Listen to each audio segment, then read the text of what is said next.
The book of the covenant. This is the covenant of works.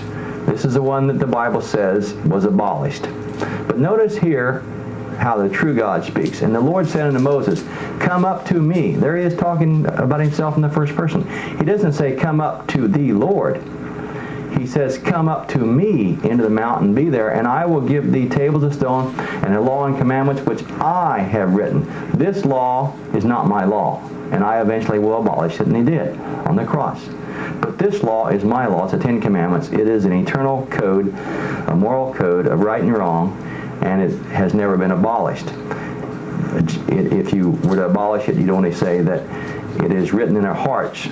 The letter of the law written in stone, has been abolished, but the Spirit of Christ, which is the Spirit of the law of love, has been written in our hearts, in the hearts of those who love Him. Let's go to our next transparency now. And we'll just see a little bit more here about the two Lords, because I know this is a new subject for many of you. You probably never heard of it before.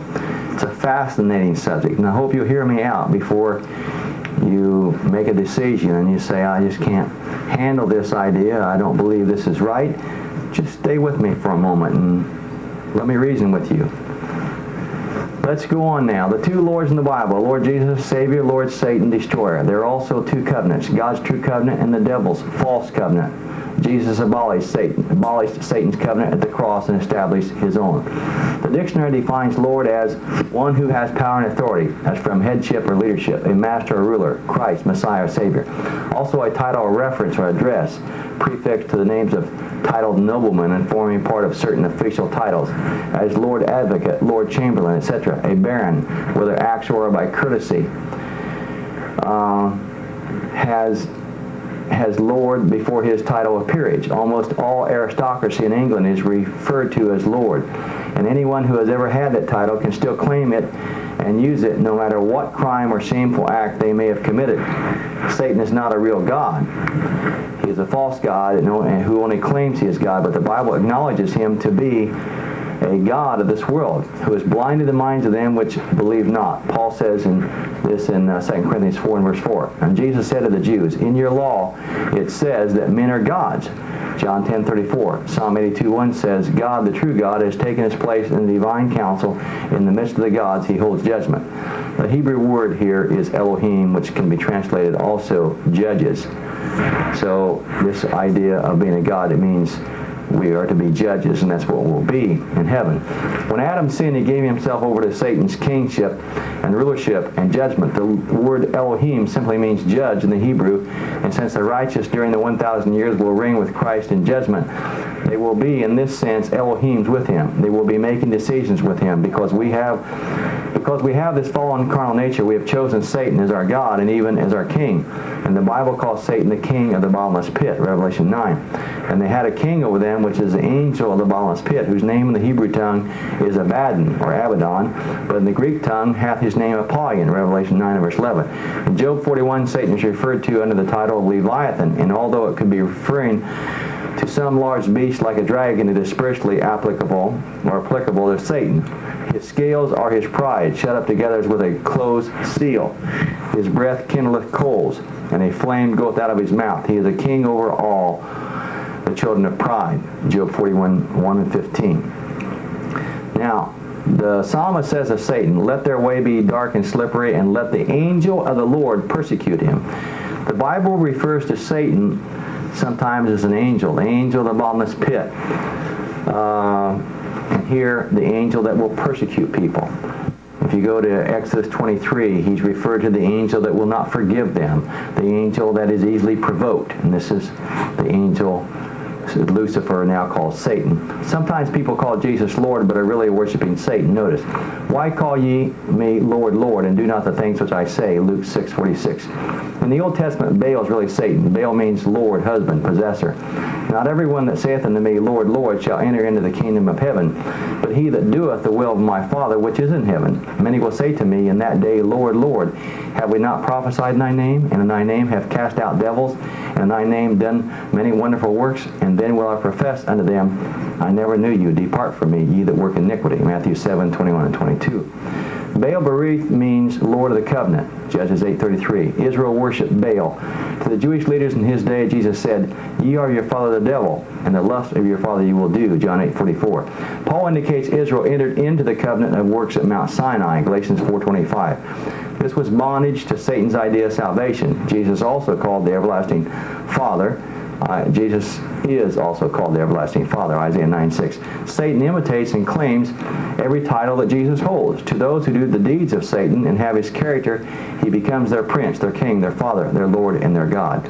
Satan is called the prince of the power of the air, Ephesians 2:2. It was not until the death of Jesus that even God's holy angels who remained loyal to him fully and clearly were able to see Satan's true character.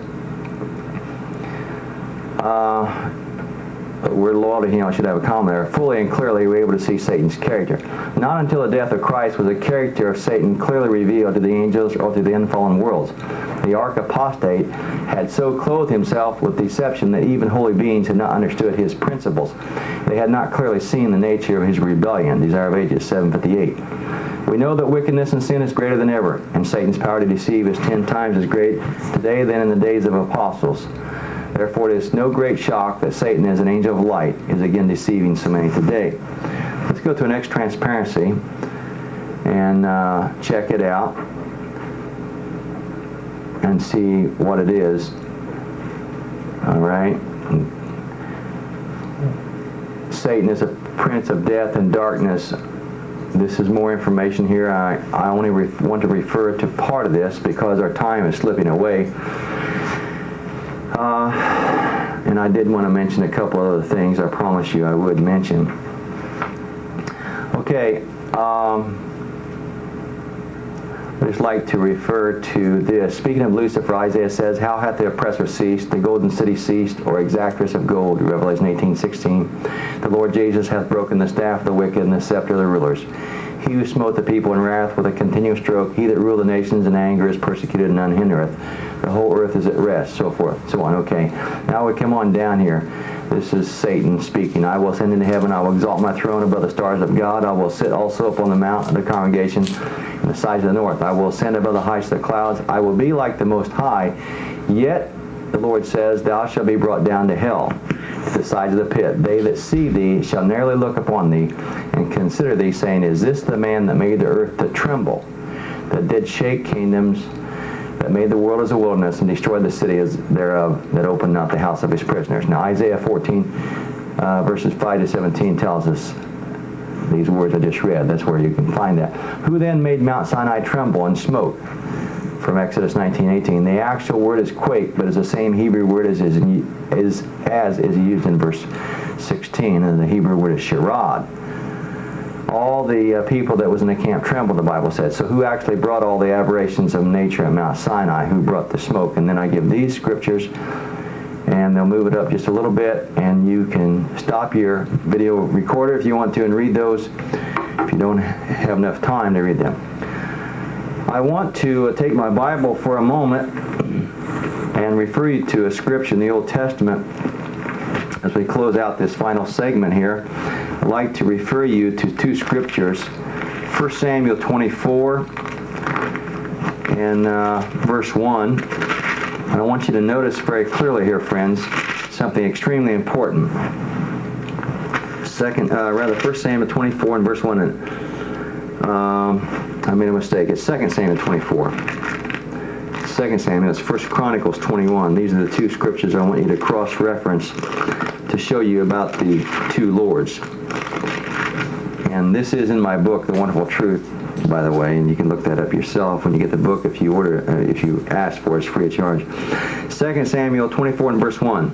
"And again, the anger of the Lord was kindled against Israel, and he moved David against him to say, Go number Israel and Judah." Now, if you look up in your marginal reference, the word he there, which is a relative pronoun referring back to Lord, he there in the margin is identified as Satan. Satan is the Lord who's moving David to number Israel. Now, this is very important, and you'll see that in 1 Chronicles 21 and verse 1 that this actually is given as Satan. Now, in the moments I have left, I would like to refer you to a scripture in a little book right after Jeremiah. It's called Lamentations. And there's probably a lot of other scriptures that we could use to try to appeal to your sense of logic on this matter of who destroyed the Sodomites.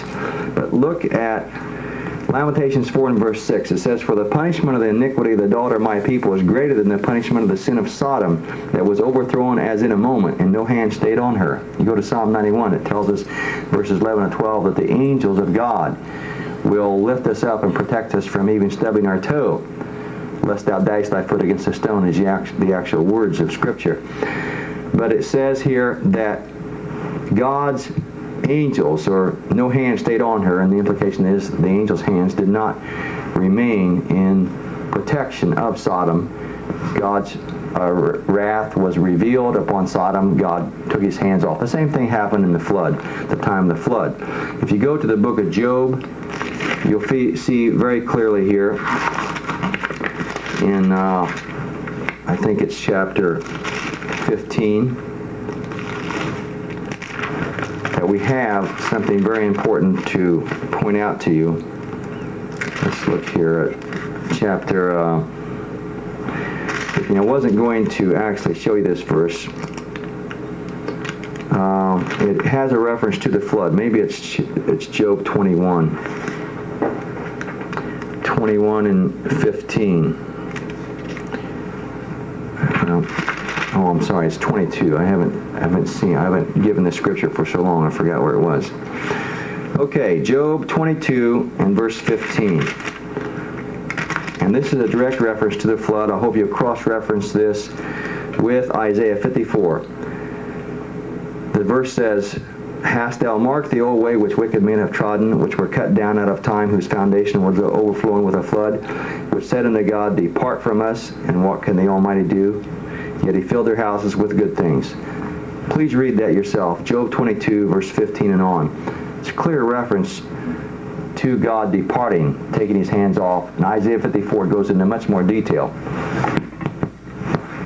And in my two books, The Wonderful Truth About Our Heavenly Father, and also Into the Father's Heart, I give a lot of detail on the flood. This wasn't the main focus of today's study, which was on the two Lords. But in these two books, you will get a lot more information. Write for your free copy to God's Last Call, Post Office Box 426, Scappoose, Oregon 97056. Thank you for listening to our next time together. This is Brother Mike saying, God bless you.